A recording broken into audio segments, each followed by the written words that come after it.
So let's bring in Shannon and see if there she is. Hey, Shannon, how are you? Oh, my Lord. Hello. Hello. Good to see you. Good to see you. Now, you're in the greater New York area, right? Are you, like, give us specifically where you are so everyone knows.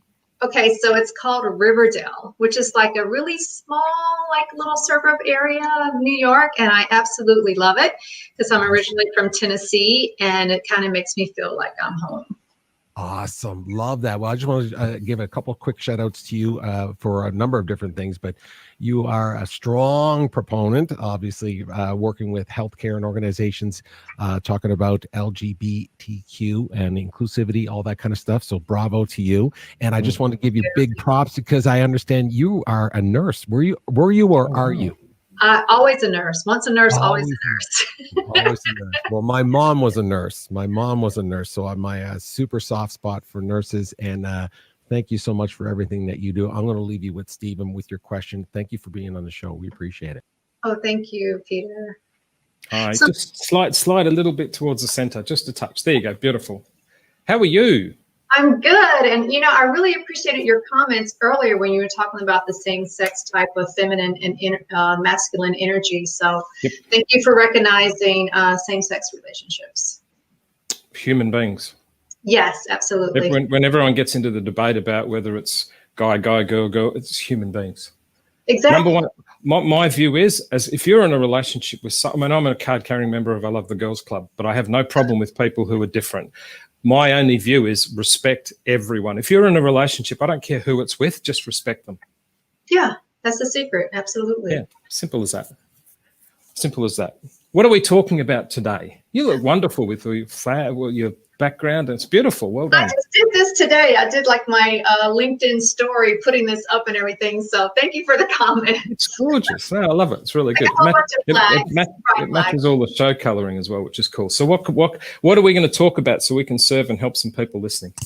Okay, so my question to you, Stephen, is when you are up to big things in your life, how do you handle people who don't understand your drive and your desire for success? All right. Well, the angels are watching. Hi, girls. And Hi, I'll get in trouble if I don't get this question right. Okay. We'll do the negative bits first. I get really frustrated and I get angry. They know that.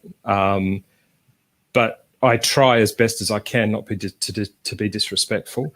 As a male, I tend to go off and brood and isolate a little bit. Now, I know, you know, because of what people kind of assume that I might be, that I've got to go off and give you all this great stuff, and I will.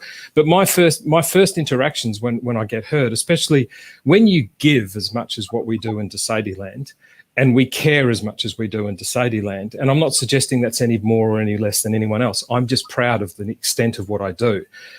There are two types of people in life when you're extremely giving. One type of person will find a way to knock at you, to try, as my mentor says, to make you small so they fit in. Others, like Trevor and those types of guys I was only speaking to yesterday, they will sit and be complimentary and add value where they can, knowing that in many cases you operate at a level that's different to them. So the first thing you need to be aware of is, who are the people in your life that are talking into your life? Are they contributors to your journey, or are they just trying to make themselves fit in, make you fit into theirs by making you small? Yeah. I've had people give me compliments, and I've had people give me criticisms. And the other thing as well is, the underlying to that is, are you a practitioner in the advice you're giving me? Okay. Are you a practitioner in the advice you're giving me? So if you think of the concept of focus, and I've put my ears in a little loose today, so if I keep fiddling with my ears, that's what it is. The number one thing is, what are you focused on? Because when failure comes, when hurt comes, it comes in the form of disruption. And that disruption usually, if you're not managing it correctly, comes in the form of your ego going, I told you so. The other thing is, there's two types of people, as we just suggested. There's people who are trying to down you so they can fit in, and there's people who are trying to lift you. My advice in the context of this focus. Expect the failure to hurt. Expect you to be disrupted, and expect for your ego to tell you, I told you so. So my number one bit of advice in terms of how to do this, number one is expect it. And I know you're going to watch all those people who are online who've said, I've never failed or I failed, and they immediately tell you how great it is. Stephen DeSadie fails almost every day. Gets told some amazing things online every day, and I fail every single day. I fail, it hurts. I have people around me that are trying to down me. I have people that are trying to lift me. I have people that I have levels of disruption because my ego tells me it's not good enough. But one of the first thing I do is expect it. Because if you expect something, guess what you can do? You can manage it. Mm-hmm. So the first thing to do is expect it. The second thing to do is, are they a practitioner? And I'll say practice because it's faster. So the first thing to do is expect it. Why? Because over there, if you expect it, you can manage it. Guess what? If you manage it, you can lift yourself. You don't need any lifting from others. The second thing you need to do is, are they a practitioner of what you have failed at or what your focus is? Because if they're a practitioner, they can actually assist you. And the third thing, which is really, really simple, forgive. And we've talked about this several times on the show. Forgiveness is a commitment. So how do I manage the fact that sometimes I fail? It hurts. It disrupts me. My ego says, I told you so, Steve. If you heard my story in the last couple of weeks, there's a companion in my head that keeps telling me I'm a loser because I can't get things to do the way I want them to do, because I was like that for 10 years. I expect it to come so I can manage it. I engage people around me who are practitioners so they can assist me, and then I forgive myself and remind myself every single day, you are committed to the service and the heart of others, Steve. If you fail, it will hurt. But guess what? A lady yesterday will ring me to say about a 14-week loss of a baby that she wants to speak to me about. Other people ring me about some of the most profound truths in their life. I've had people come on this show and in less than 5 minutes tell me about stories of their 30-year-ago relationship where there was disrespect in their home. Peter and I have a almost invisible signal that if someone forgets when they're talking to me that they're live, Peter will come on and make sure that the person knows, before you think this is one-on-one so deeply with Steve, we will just make sure we respect everyone so people all of a sudden don't say something and realize, oh my God, that just went out publicly. So what is your number one focus, Shannon? There are people who are going to enter your life, especially in the context of the type of stuff that you talk about. There's a lot of people out there who are just going to have a misconceived perception because of generational, because of religious beliefs, whatever it might be, that a girl and a guy shouldn't do what they should do, or a guy shouldn't do this or that, and all of the stuff that's associated with your world. There are going to be people that are going to try and push you down so they can feel better about it. I wrote this only this week. When people are critical of you, it's usually something that they have in themselves. Criticism is usually someone's self-reflection of what they don't like of themselves. And so they'll go out and they'll find someone they can criticize because they haven't got the guts to look in the mirror and say, that's what I am. So number one, your focus is people are going to either put you down or they're going to lift you. Expect it to fail, expect it to hurt, because if you're not failing, you're not trying hard enough. Mm-hmm. Expect it to disrupt you and expect your ego to do the dance on your soul, because I told you so, because that's the ego's job. Expect it so you can manage it. Find practitioners that will assist you and forgive yourself as a commitment, and that'll lift you into the life that you deserve, and it will lift you into the reason why you've got the smile on your face you do, because you're a sweetheart of a human being who deserves the world to know you exist. Oh my gosh, that was incredible. Wow. You asked. I totally get it. I mean, but it totally makes sense to me.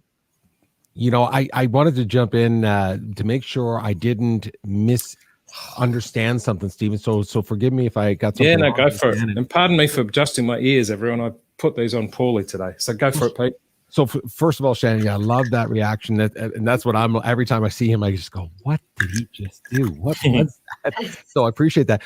At the beginning, when you started talking about, with the beginning of your question, you mentioned the word drive. Did I hear that wrong about people misunderstanding how determined you are, about what you do. Did I misunderstand that? No, most of my opening remarks were I mean, only in the last week. The angelic relationship I've got with the girls has been a little bit disrupted because I'm so focused on what I want that some of the things that they're doing are not what I want, and I'm getting frustrated because. And the other thing as well, and this is important for everyone, I'm handing over a lot of things to them, and it's a new experience for me.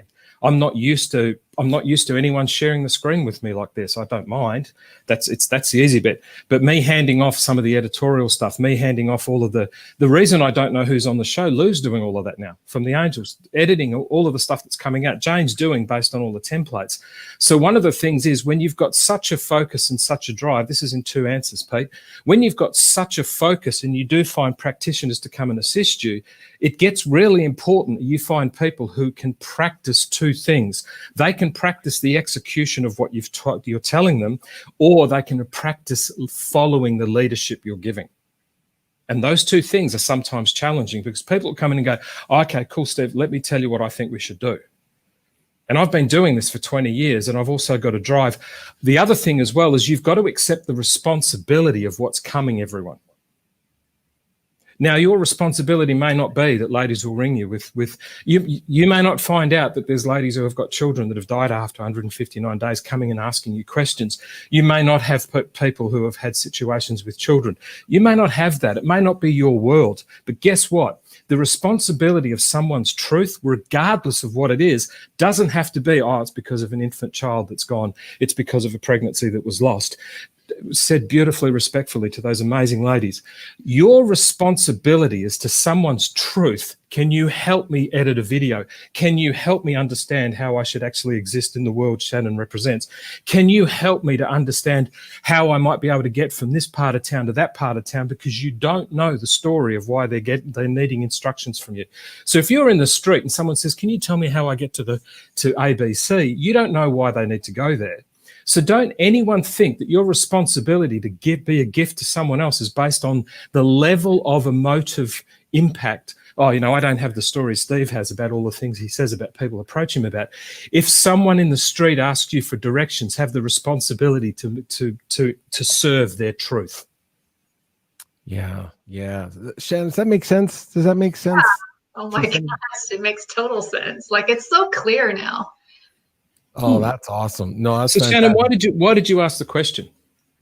Well, because, I am pushing myself so hard now. I'm in graduate school. I'm studying for my doctorate. I'm working. I have my consulting company. And, I got up this morning at 3:30 to take a test. And, it's like I'm just like pushing so hard because I really want to create change around those around me. But I also want to change my own life. And a lot of times people just don't understand what that drive is about. That makes a lot of sense to me. That makes so much sense. Yeah. I mean, again, they're going to misinterpret kind of what Stephen's talking about a little bit there, the failing, the winning, the failing, all that stuff, and why you're trying so hard and everything that you're doing. But I can tell you that from a lot of the people that we have spoken to on this show, it's always about how we are kind of reflecting of what people are thinking about us and the feedback we're getting. And we're going, well, why don't they see what I'm working at? Why don't they understand what I'm? And so I can totally relate to what you're talking about, Stephen. Yeah, let me just add to the stream there. Shannon, your life is not about you. Your life is about the service and value add to others. Because when you leave this life, the only thing of currency that's worth anything is your impact on others. So when you wake up at 3 a.m, or someone doesn't understand what you're doing, or as I often get people saying, oh, Steve, you need to have big followers and you should be charging this and you should be doing that, you should be doing this. Yeah, that's all fine. Your life is not about you. Every single morning I wake up and ask, whose life can I impact today? Yes. And whilst I'm doing that, if people then go, well, hang on, Steve, how come you haven't got a wife? How come you haven't got kids? Why can't you have, why? I'm in a love affair with every human being on the planet. That's just where I am right now. Oh, wow. That's beautiful. So your life is not about you. So when someone actually interprets your life based on their judgment of what they think you should do, number one, what other people think of you is none of your business. Yes. And most people's opinions are like armpits. They usually stink. Yes. Yes. So your life is not about you. So if you're in the process of doing something that you're passionately focused on and it fulfills the reason you breathe, Yes. no one else needs to have an opinion. No one. Love it. That is And fantastic. That is fantastic. Yeah, it is. I Like, hope that, wow, like it's totally different for me now. Good. it made getting up 3:30 seem normal now, doesn't it? Yeah, and I'm still awake. Absolutely. Well, listen, Shannon, thank you for the question. Stick around with us, okay? I will stick around. Absolutely. Thank you so much, Stephen. This has like brought such clarity to me. Thank you very much. You're welcome.